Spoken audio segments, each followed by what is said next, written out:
What's going on YouTube? It's TH back again with another video. Today we're discussing my favorite fits on the defensive side of the ball for all 32 teams. We did the offensive version of this video last week. Definitely go back, check it out if you missed it. Today we're talking about the defensive side of the ball. A couple disclaimers I want to talk about before we get started. I am doing this for the top 100-ish, kind of 3-round prospects. The first round's a little too tough, and also what is a first rounder, right? We didn't expect Peyton Turner to go round 1, Jordan Brooks, just to throw out a couple examples. So I'm kind of going 3 rounds because I feel pretty comfortable that all 32 of these guys will go somewhere in the top 100. Also, hopefully you guys enjoy today's video. Be sure to hit the like button if you do. Subscribe if you're new, and comment your favorite fit for your favorite team down below in the comment section. And also, what other fits kind of jump off the page here? And also, let me know where you think I'm wrong. What fits are off in your opinion? I'd love to hear your rationale there down below in the comment section. And also, while you're down below, check out the description. My affiliate links for BetUS if you're looking for a new sportsbook partner.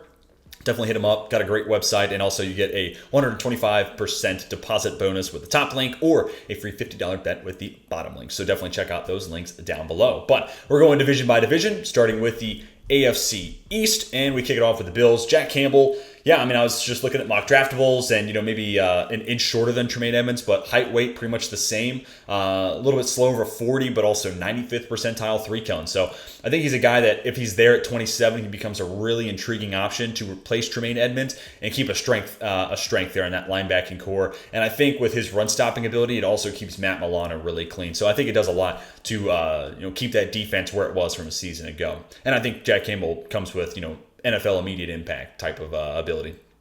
Dolphins, Antonio Johnson. Yeah, this one was super tough just because, I look at all my mocks with Miami and I'm pretty much going tight end, offensive line, running back, tight end, some order of those 3 positions.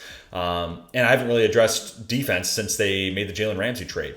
So I wanted to talk about Antonio Johnson here. Yes, there's some skill overlap from Javon Holland, who's a very versatile safety, but adding another guy into the mix and having 2 of those versatile queens on a chessboard, I think is an awesome add.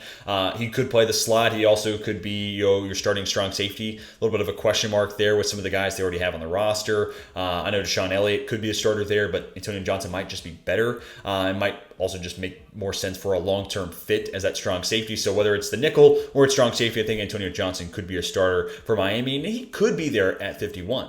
Then the Patriots, Joey Porter Jr. Yeah, how many mocks have you seen where this is the pick? Comes with that man press upside that fits with old school Belichick, but also can play the cover 2-4-6 stuff that is pretty hot right now in the NFL, and we're starting to see more zone coverage from New England and the league as a whole. So I think you can do a lot of that. But 6'2", 4.45 speed.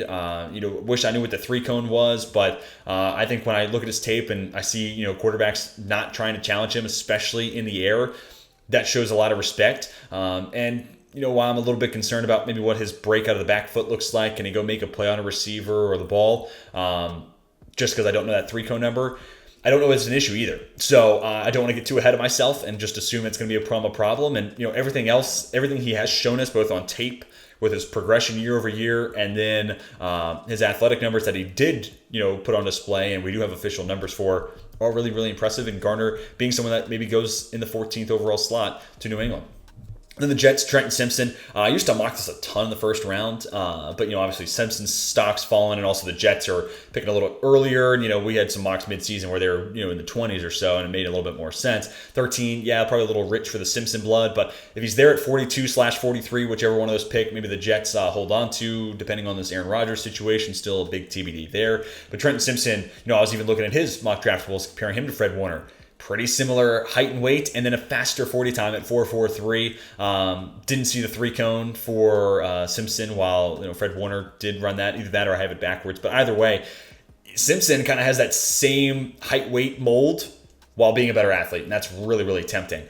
So I think this could just give Robert Saleh his Fred Warner in New York. And I think Quincy Williams is fine. I think they could definitely move on from C.J. Mosley. And I think Simpson, despite being 6'2.5", 235, that's lighter, but given the state of what the linebackers in the NFL look like right now and kind of the new wave of where linebackers are going, he's not super small. So I think you see it in his run defense game. He shoots gaps. He's a clean tackler, can take blocks at an okay level at 235. Not quite Jack Campbell, but I think he's not necessarily a liability there. So put him in the middle of the defense, pair him up with Quincy Williams. I think there's a huge huge upside there in the coverage respects for that Jets defense. All right, next up, AFC South, Texans, Tyree Wilson. Now, I'm not saying take him at 2, but I'm just saying this is my favorite fit. We did the offensive side of this video already, and that was CJ Stroud. That's who I would take at 2, assuming Bryce Young goes 1, or if it's the other way around, I'd go Bryce Young at 2. Maybe Tyree Wilson can fall in your lap at 12. I could see him being a bit of a faller, but I could also see him being the first defender off the board. It feels like it's going to be one or the other with Tyree Wilson. But who knows? The draft is so variable. We really don't know what's coming on April 27th and after. But Tyree Wilson and that, D'Amico Ryan's 4-man front, you could have him play on the edge, but also do what they did with Eric Armstead and get into pass rush situations. He plays that 3-tack, and then you're talking about 86-inch wingspan going into the chest of guards that typically have shorter arms, and that's a mismatch waiting to be exploited. And I think once you clean up his hand placement, he's got a lot of the other traits. Wish I knew some more of the athletic numbers, like the 40, the 3-cone, all that sort of stuff, but because of his injury, haven't really gotten to see that yet this offseason. But I would assume he's at least a fair athlete. That would be a pretty safe floor to have for him. And then you talk about his height, weight, and arm length. It's like, wow, this guy could be special. Just got to clean up that hand placement. And I think D'Amico Ryans could do that. And I think they can move him across the defensive line and be a really good fit in Houston.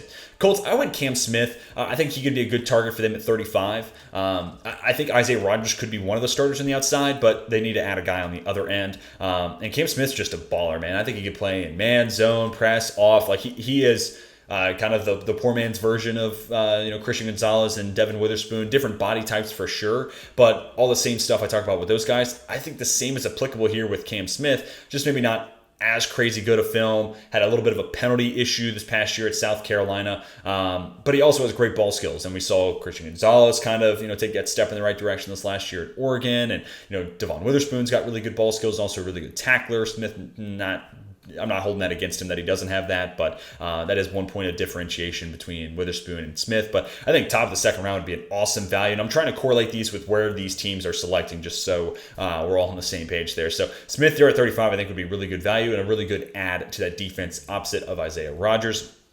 Jags, Brian Branch. This is my favorite player to team destination, offense, defense, point blank, anything. I love Brian Branch, the idea of him going to Jacksonville, bring that man coverage upside, but also a great tackler. You can use him in the blitz game, and also could be your Rayshon Jenkins replacement. So a lot of the same stuff that teams have done with Chauncey Gardner-Johnson and the Bucs with Antoine Winfield Jr. I think you could do that with Brian Branch here, and I think the Jags would be really well benefited from his, just his football IQ. He's a guy who moves faster than everyone else in the field at Alabama. His tackling ability, and then, of course, the coverage upside, both man and zone. So, yeah, if you've been around the channel for any sort of time, and if you're watching this video, I love the idea of Brian Branch going to the Jags. Then the Titans, they take Will McDonald. I think Will McDonald would make the best fit here. This was a tough one because I was like, I could go corner here because they could still stand and add an upgrade there. But Will McDonald's this really interesting blend of speed and arm length, 90th percentile arm length. So I think he could be kind of a blend between Harold Landry and Arden Key. But furthermore, Arden Key's making $7 million a year. So that's not a contract that prohibits you from addressing edge. And Harold Landry just battled injuries, missed a lot of time last year. So it's like, there's no guarantee that he's in the lineup card either. So Will McDonald there at like pick 40. Or 41, wherever the Titans' second round pick is, I think is really solid value. And I think he's a guy that can contribute right away. He was playing out of position, so I wonder what, or how much more comfortable he looks there on the edge. And then like a trio of Landry, McDonald, and Arden Key, finally we're setting up a pass rush in Tennessee that can strike fear into their opponents, because unfortunately Dupree and Landry, that just really wasn't a combination that did that. Broncos, I went Sidney Brown. I think there's a possibility he's there at 67 or 68, and I would just love to see Sidney Brown be like the downhill strong safety and Justin Simmons then play over the top. I just think that makes for a really fun safety tandem, and also Simmons, pretty good athlete. Sidney Brown, by far and away the best athlete in the safety class this year. And considering it's not the best safety group, if Brown were to make it there, you'd be getting one of the best players at that position in this year's draft, which I think will pay dividends, because I don't want to address that position on day 3 because, I don't know about that crop. Chiefs, B.J. Ojulari. And it could be Ojulari, it could be Felix Anudike-Uzomah, it could be Will McDonald. I just put those guys elsewhere. But also want to talk about Ojulari because I think at pick 31, there should be conversations about that. 248 pounds, so he's a little light and not the strongest guy. They got Charles Menahue, and they got George Karlaftis for the early down stuff, and they can be the run-stopping, DNs, right? And the Chiefs are going to win a lot of games. They're going to be playing out in front. That third pass rusher, that DPR, is an important part of their defense. Now, I'm not saying it's, as important as Chris Jones, but it's a vital part of the roster and something that shouldn't be overlooked. So to get a guy who has a full move set, knows how to develop a pass rush plan against an offensive lineman, and great get off, good finesse speed rusher, has the inside. I mean, not a lot that B.J. Ojulari can't do from a pass rush standpoint. I think that would be really valuable for the Chiefs to add. Then we get to the Chargers. We haven't really talked about, the Chargers need defensive tackle in a while here on the channel, but don't think I haven't forgotten about it. I mean, Sebastian Joseph Day, Austin Johnson, both those guys battle injuries their first year in L.A., and then even when they were on the field, they just weren't all that good. So, if we saw it as an issue last offseason, signed 2 guys to try to fix that problem, but then the problem hasn't been fixed, why are we stopping? So if Keanu Benton makes it to them middle of the second round, I think that would be a steal. Ultimately, I think he goes top 40, just because I think Mozzie's going relatively high, and then Keanu Benton's the next closest thing. To me, I think Benton's a little bit better, but Mozzie does come with the upside, so it's, floor versus ceiling argument there. But man, if the Chargers had Benton fall into their lap, not only are you getting that run defender, the guy that can 2-gap and help stop the run at a higher level so you can play those, 2 high looks.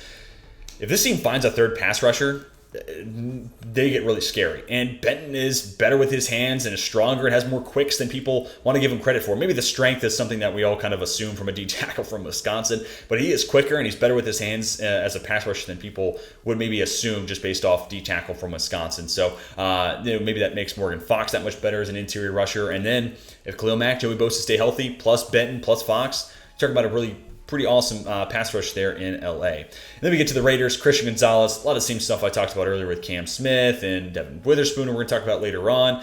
He's just this awesome add to the Raiders secondary that desperately needs help. And this could be Witherspoon or Gonzalez, but we'll talk about Witherspoon later on with Detroit. But Gonzalez, the scheme versatility to fit Patrick Graham. He can play a variety of zones. He can play press man. He can play off. And then you're also banking on the upside here. And a guy that kind of improved his ball skills. That was the biggest thing I noticed from Colorado to Oregon.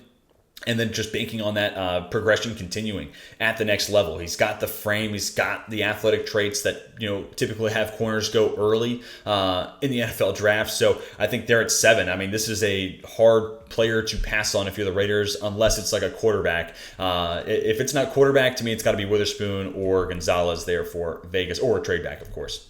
Then we get to the AFC North. Darius Rush, one of the more overlooked corners in this year's class. I think the Ravens could get him in the 3rd round and have him be a starter right away. Great arm length, really good 40 time, and great tape too. I mean, I think he's just overlooked. And really part of that is just because it's a loaded corner group. I've been saying for a while now, the cornerback class is the best position group of this year's draft class.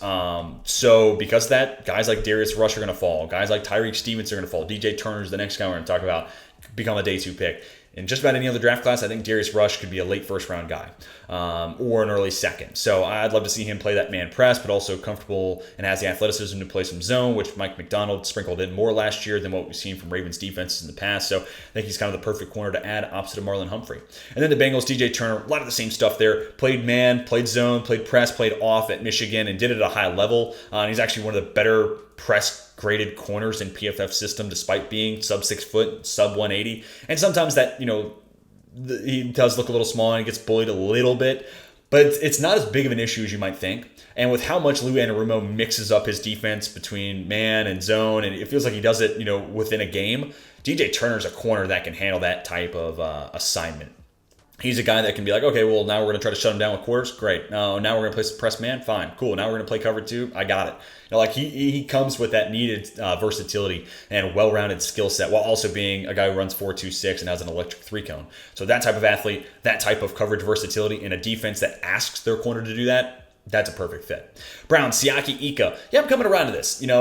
This would be like the Browns pick at 98, not 75. 75, I guess, wouldn't be horrible. But, for me, just so I can kind of make this clear, I was huge on Siaki Ika. I was a big Ika fan. Then his combine really kind of spoiled a lot of what I loved about him. I liked the idea of him being 360 and, learning how to hold the line of scrimmage, and his lower half being better utilized at the NFL level. And then he's got some sneaky pass rush upside. But then you get to the combine, not really that great of an athlete. He's 330 versus 360, so I kind of soured on him. But if he goes 98 and you pair him up with Dalvin Tomlinson, who then you have 2 guys 330 plus, plug in the middle. The Browns desperately need that improvement in the run defense game. And then, Tomlinson's got some sneaky pass rush juice to him. And then Ika could do the same thing, but do it from a finesse side where he's got that spin move. He's got the swim move. And they're not bad. Like, they could beat guards at the next level. They could beat centers at the next level. And then you have Tomlinson kind of doing his thing. And you got two big, beefy guys that could potentially play 3 downs. And all of a sudden, that really changes how I look at that Browns defensive line. Steelers, I went with Mozzie Smith here. So, 2 corners up top and then 2 interior defensive linemen here at the bottom of the screen. I think the Steelers could be in on Mozzie at 32 if he doesn't go in the first round. Tre'Vius Adams hasn't worked. Tyson Alu had a couple good seasons when he first got to Pittsburgh, but since then has kind of become a non-factor. So I think Mozzie Smith could be that other swing of the bat and try to revitalize that nose tackle position. He could play some 3-tack, but with the extension of Larry Ogunjobi, you still have Cam Hayward there. I'm thinking with this as Mozzie Smith as the future nose tackle for Pittsburgh, playing in between those two guys. But I could see, especially after Hayward hangs it up, maybe they do move Mozzie over that 3-tech spot. Maybe they do tap into his athleticism and really figure him out as a pass rusher. Pittsburgh has been really good at developing, pass rush talent throughout my lifetime, so I wouldn't doubt that they could work their magic here with Mozzie Smith, plus reap the benefits of what he could be as a run defender. Cowboys, Brian Brzee. This is another tough one because, I'm often giving him Bijan. Tight end's fun. Interior offensive line, I think, could be something they address here as well. Maybe a center or something like that. But when we're talking defense, I don't think it'll be edge. Linebacker's fun. Diane Henley was in consideration here. But Brian Brzee has the athleticism to really fit into what Dan Quinn's doing across the defensive line, utilizing stunts and utilizing twists. And his athleticism at 6'5", 300-plus pounds is going to be a problem for interior offensive linemen to keep up with, both with the speed but also the power he can play with. And I think that's a way to manufacture his pass rush production while then also giving him some time to figure it out in a true one-on-one stamp. So like, okay, well now I'm going to learn how to add these moves, and I'm going to learn how to, figure out a pass rush plan against guards or center who I'm lined up against. And by utilizing stunts and twists, you kind of give him some time to figure that part of his game out, and you also get a good run defender. So, he's about the same size, a little bit taller than Neville Gallimore, so I think he could be a D tackle that fits their parameters. But then that high-end athleticism with those stunts and twists could be a huge plus to that defense. Giants, Drew Sanders. I thought about a few different corners, so honorable mention to Deonte Banks here. You got to point the right way there. Yes. Honorable mention to Deonte Banks. Honorable mention to Tyreek Stevenson, who I thought could be an interesting day 2 fit.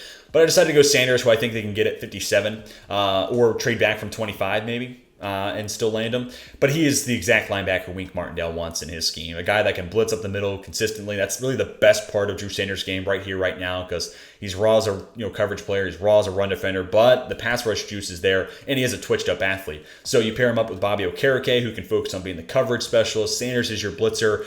Still need to find that man-press corner to go with Adoree Jackson, but this is a Wink Martindale linebacker through and through.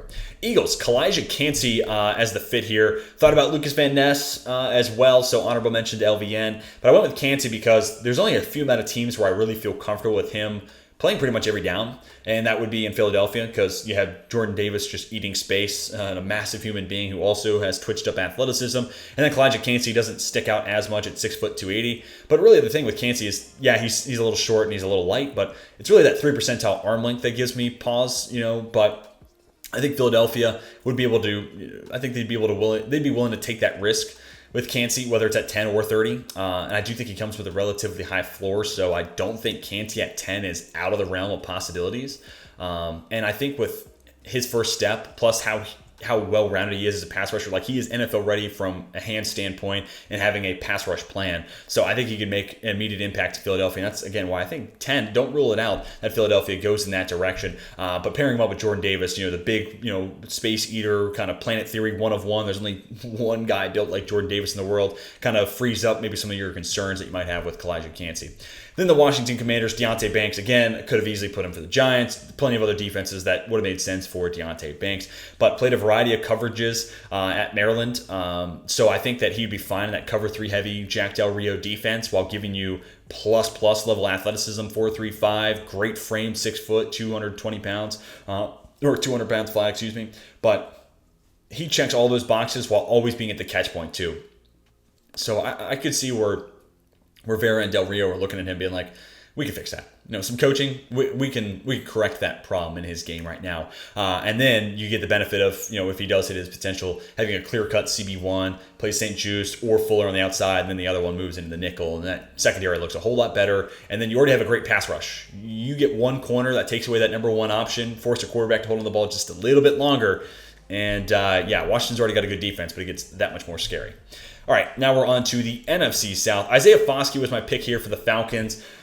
Thought about a couple different edge rushers. Really almost put Nolan Smith, but decided to go elsewhere with Nolan. But I went with Foskey because he's a 260 plus, and I would like to see them add an edge rusher with a little bit more mass. Plus, you got Ryan Nielsen coming over from New Orleans, so you figure the base is going to be 4-3, but throw that out the window. When they go into nickel pass rush spots, you'll have Arnold Ebiketie on one side, and I'd really prefer them not have someone who's super light on the other end, with the exception of Nolan Smith, because I think he's a good enough run defender to overcome that. But Foskey gives you that size. He is a polished pass rusher, has a full move set, knows how to put up a pass rush plan against a tackle. He's an NFL-ready player. There may not be anything that wows you about Foskey, and that's why I don't think he's garnering, top half the first-round hype. I could see him sneaking in late round one, but he's a second-round player to me because it's like there may not be anything that jumps off the page. Got to draft this guy early, but he is a guy who's ready to be a starter. And I think pairing him up with Arnold Ebiketie, you're getting complementary skill sets to one another and have a pretty solid edge duo there in Atlanta.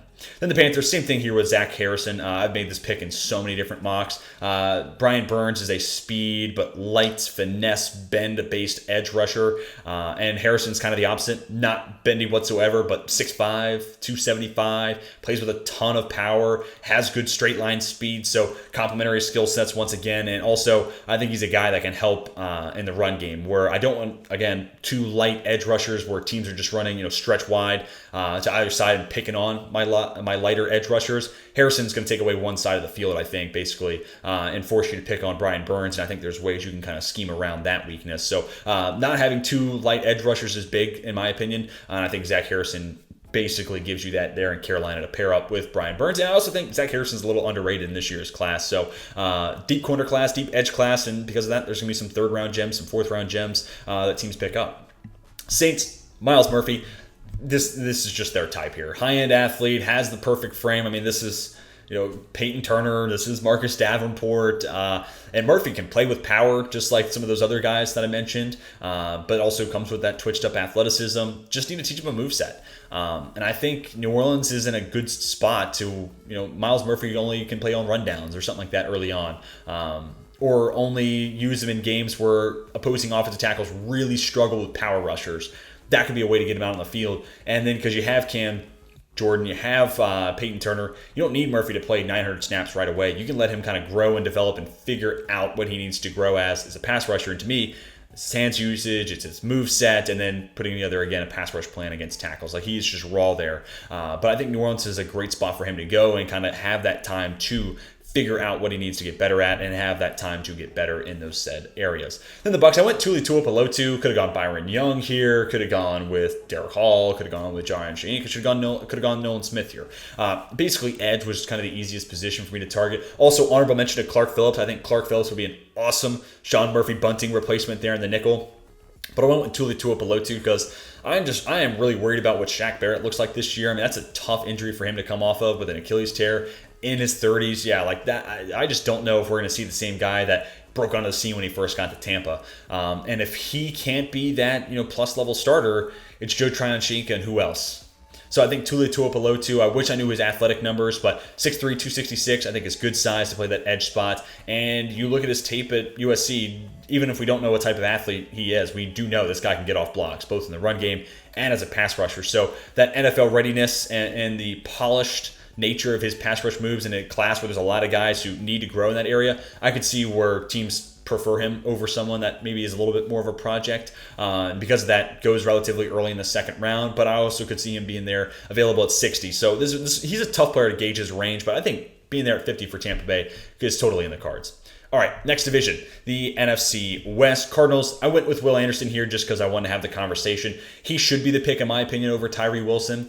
I get where Wilson has that crazy arm length and an insane frame that you clean up the hands, and man, this guy could be an absolute force, but I think Will Anderson's already a force. I think he already has good get off. I think he plays with good bend, and he also plays with good power. And he was playing 4-tech at Alabama. Like, let this guy play true 5-tech outside or outside the shoulder of an offensive tackle, and let him pin his ears back and do his thing. I also think he's got a good moveset, super productive at Alabama, both against the run and the pass, and all while being the single most focused on factor of that Alabama defense last year. And who knows, like, if they had another edge on that team that could take the pressure off of Anderson's shoulder, oh my God, I'd love to know what the numbers and the type of production he would have put up this past season with Alabama. But, if I'm the Cardinals and if I have to stick and pick at 3, to me the selection should be Will Anderson. And in an offseason where they lost Byron Murphy, they're going to have to lose or presumably going to have to trade Budda Baker. They already lost Zach Allen. Like, who could be that blue chip player? And I have more confidence that Will Anderson could be and will be a blue chip cornerstone piece of a defense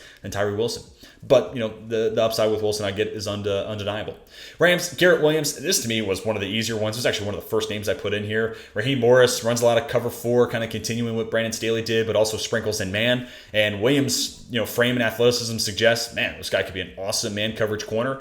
But he played a whole lot of zone at Syracuse. So I think he's kind of that perfect blend. Cover 4 is basically off man coverage and you're sticking in a lane. I think Garrett Williams can do that to a really high level. Totally could see him being the pick early 3rd round, maybe even 2nd round. Maybe you take him at 36. You could also, this is a team that give a ton of credit to their front office. They always, accumulate 7-8 draft picks while, maybe not always having a first rounder. So I could see them trading back from 36, having another 2nd rounder. Maybe they draft Williams mid to late 2nd round or something like that, and then get other assets to patch up edge, patch up interior offensive line, all that sorts of stuff. But he'd be a great fit for Raheem Morris in that secondary. Then we get the 49ers. I went Trey Tomlinson here. One part of the reason I went Trey Tomlinson does sound like that's officially his name now. But secondly, also takes up way less space. Travius Hodges Tomlinson was going to have the font like yay big on your screen. So Trey Tomlinson, I mean, this is just a perfect Jimmy Ward replacement in my opinion. He played out wide at TCU, but I think a 5'8", corner is going to play on the inside. But dude, this guy's break on the ball is really, really special. And this is me saying that in a really, really good corner class. He is one of the best in this group. Being able to plant that back foot and go. Good speed as well. Can play, I think, especially in a zone-heavy defense, he's going to thrive. But I also think he can play in stick and man coverage as well. So, yeah, if he was 6'2", he goes a whole lot earlier. But because, he's 5'8", I could see him lingering to pick 99, where San Francisco begins their, 3-pick and 4 selection, run. And again, I think he's just kind of that perfect Jimmy Ward replacement. He's built like Jason Verrett. And because of that, I think the comp is pretty easily seen. And then we get to the Seahawks. I went with Julius Brents here. Could have gone Will Anderson, could have gone, some of these other guys. But I want to talk about Julius Brents because I haven't gone corner anytime recent for Seattle. And I think Julian Love was part of the reason why. I think Love's going to play the nickel. You play Kobe Bryant still on the outside, and it's him and Tariq Woolen. But hear me out. Can't put, Jamal Adams, name escaped me for whatever reason. Jamal Adams starting to get to the point where he's making a lot of money, so maybe they do eventually move Julian Love to safety. They lost Ryan Neal, so safety depth in general is something that maybe Julian Love plays a factor in. And if you draft Julius Brents in the 2nd round, you have 6'3" Brents on one side, 6'4" Tariq Woolen on the other, and both of them have pterodactyl wings for arms. Both are freaky athletes. Woolen with the 4.29 straight speed, Brents with a 6'6" 3-cone, so that change of direction, agility skill set on display there. And then Kobe Bryant, who's not small, 6'1", just under 200 pounds, plays the nickel.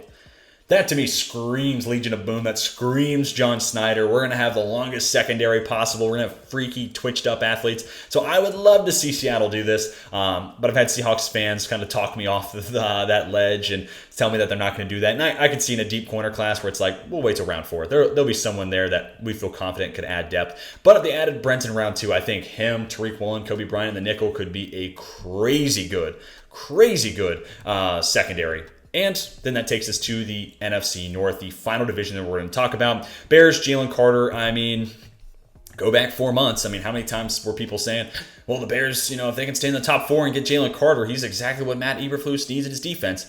And there's more than a 0% chance that he makes it all the way down to 9. Ultimately, I think he goes 5 or 6, but he could make it to 9 easily. And then the Bears have this, taking the off-the-field situation aside for Jalen Carter, but they could have a scenario where they get DJ Moore, a bunch of draft picks, and the best non-quarterback in this class, who's a perfect scheme fit for Matt Eberflus and his defense. I mean, that sounds like an absolute win of an offseason. Then find a tackle, in the second round, maybe even trade up from 53, I think is their first second round pick. Go get DeJuan Jones. Go get someone like that. I'm all in on that type of draft haul for Chicago. But we saw the impact DeForest Buckner made at Indianapolis. And defensive line was always an issue Indy was trying to address. But without DeForest Buckner, I think that issue would have been a whole lot more glaring. But he did enough and was enough of a force multiplier, just because interior defensive linemen feel like they have that gravitational pull where all of a sudden so much attention goes to those guys and they do so much to disrupt up the middle that those edge rushers get better matchups and more production out of it. And I can see the same thing playing out here with Jalen Carter. And then plus, with how deep this edge group is, you draft Jalen Carter at 9, pick 61 could be, I don't know, Tuli Tuipulotu. We talked about earlier on. It could be Byron Young. It could be Isaiah Foskey. You could address the 3-tech now and then have him be the force multiplier for another one of your top 100 picks later on in this class. Lions, Devin Witherspoon, to me, he is NFL ready, and I think the Lions are looking to make a push and make the NFC North their division. And that's why I had a mock a couple weeks ago where they treated back in the first round and had a first-round haul of Christian Gonzalez, Bijan Robinson, and Kalijah Kancey. Now with the Jeff Okudah trade, that 3-round haul is looking special. But my motivation for trading back in the first round was this is a team that wants to put their stamp as the best team in the division right here, right now. I think with Devin Witherspoon's NFL readiness, I think Gonzalez is NFL ready, but I think Witherspoon is that little bit more ready to go week 1. So that's why I went with this as opposed to flipping Witherspoon and Gonzalez. And he's a perfect fit for that man press scheme that Aaron Glenn wants to run. But also I think he can handle any coverage assignment coming his way. And I think with his hard-hitting nature and he's a good tackler, I think that just kind of fits in with what Dan Quinn and Aaron Glenn want out of that side of the ball. So I think he's kind of a culture fit and a tone fit as well in Detroit. Packers, Lucas Van Ness, thought about Nolan Smith here as well. Just because, they've been drafting a lot of Bulldogs, and I could see him kind of being a good fit there and a good Preston Smith replacement. But Lucas Van Ness can do all that as well, while also giving you inside versatility and someone who could take some snaps there at 3-tech, which I'm really interested to see what he does and what his body ultimately transforms into at the NFL level. But also a younger guy, and comparing him to Nolan Smith, he's got more of the height weight measurements that typically Green Bay is coveting. And he's a sneaky athlete too, which is something that always comes into play with these guys who go mid-first round. So and I think Van Ness compared him even to someone like Rashawn Gary, who, big body, high-end athleticism, but he was a project. Van Ness, I think if he wasn't playing out of position, we'd be looking at a guy who's showing, I'm NFL ready. I'm not too much work to be had when it comes to making me an NFL ready starter. But Green Bay is also in a position where he could kind of play inside, he could play out, and be that third fiddle behind Preston Smith, and then eventually becomes that Preston Smith replacement. So you give a young player time to continue to grow and develop and kind of come into his body, which, by the way, Lucas Van Ness, is yoked. I don't know if this guy can develop his body anymore. This guy, Chris Sims called him Hercules, and literally he kind of looks like a real life Hercules. So crazy. But anyway, small tangent aside, Vikings take Tyreek Stevenson. I think this would be a good addition for their 3rd-round pick. So that was also the challenge. I was like, do I want to make this one of the 1st-round guys? I've already kind of sprinkled them elsewhere to other teams. So who's someone that I think could make it to the 3rd round? And I think it's Tyreek Stevenson. I'm a little worried about his ability to plant the back foot and make a break on a wide receiver or the ball in general. But other than that, I think he's a high-floor, NFL-ready man press specialist, and that's what Brian Flores is kind of known for. That's his general scheme. I'm really interested to see what that looks like with guys like Andrew Booth Jr. and Byron Murphy and Caleb Evans. But adding Tyreek Stevenson gives me a whole lot more confidence that they could run that man press type of coverage. And maybe the other concern, and maybe the reason he does fall at round 3 is I think Stevenson's ready to go, and it could be a week 1 ready starter. But I wonder what the ceiling is, and maybe that could push him down the board. So again, I'm trying to find teams and players where these fits match up with where teams are selecting. I think Tyron Stevenson could make it to that 3rd-round pick for the Vikings. You shore up that secondary if they don't already do that in the 1st round, granted. But yeah, you play him on the outside. Perfect fit for Brian Flores, and you trust that NFL readiness. You trust that floor, and just like I'm talking about the Lions trying to make the NFC North their division, the Vikings are positioned to do the same type of thing, especially if they continue to clean up that secondary. But that is going to do it for my favorite fits on the defensive side of the ball for all 32 teams. Be sure to leave me your thoughts down below in the comment section. Who's your favorite squad, and what do you think the best fit for your squad is? Anywhere in the top 100, especially if you think your team's going to go offense early. Maybe who's a second-round defensive player you think could be a great addition, or a third-rounder even. Let me hear your thoughts down below in the comment section. Also, let me know what fits here you think are maybe the best, and which ones you think maybe are the worst, and let me hear why you don't like those fits. But hopefully you guys enjoyed. Be sure to hit that like button if you did, and subscribe if you're new to the channel and want to see more football coverage in your life. And of course, check out those BetUS affiliate links down below if you're looking for a new sports book, or maybe new to sports gambling and want to check out what they have to offer. Great offers there using those links down below. But that is going to do it for me. Hope you have a fantastic rest of your day. And until next time, my name is Teach.